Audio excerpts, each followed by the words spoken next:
Welcome to the Cattleman's Corner. I'm Brian Hale, sitting in for the late Howard Hale, as we continue his legacy of speaking with cattlemen and women from around the globe.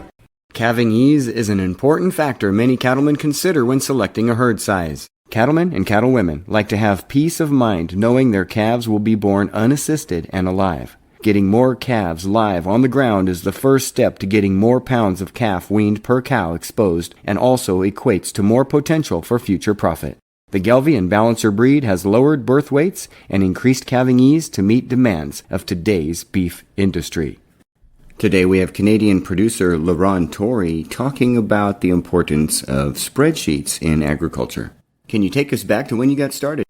Nothing like we have now, but I was exposed to the power of the computer in analyzing costs as it relates to agriculture. The Apple II was just coming out, but there really wasn't any good offerings for an individual to have, and of course you couldn't afford a mainframe. And a couple of years later, I was graduated and back home, and IBM brought out their first home computer. It's called the IBM PC, $5,000, but it had a little program that I was very interested in called VisiCalc, and it was the first generally available commercial spreadsheet. VisiCalc, over the years, it turned into VP Planner. It turned into Lotus 123, which almost everybody became familiar with, and now it's Microsoft Excel. But over the years, the most valuable tool I've had on this farm that's kept us in business is the spreadsheet on my computer. The cost of doing business in agriculture is just huge.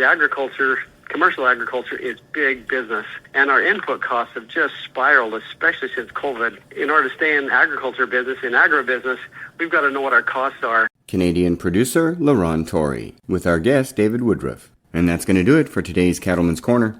Thanks again for listening, and may God bless. I'm Brian Hale.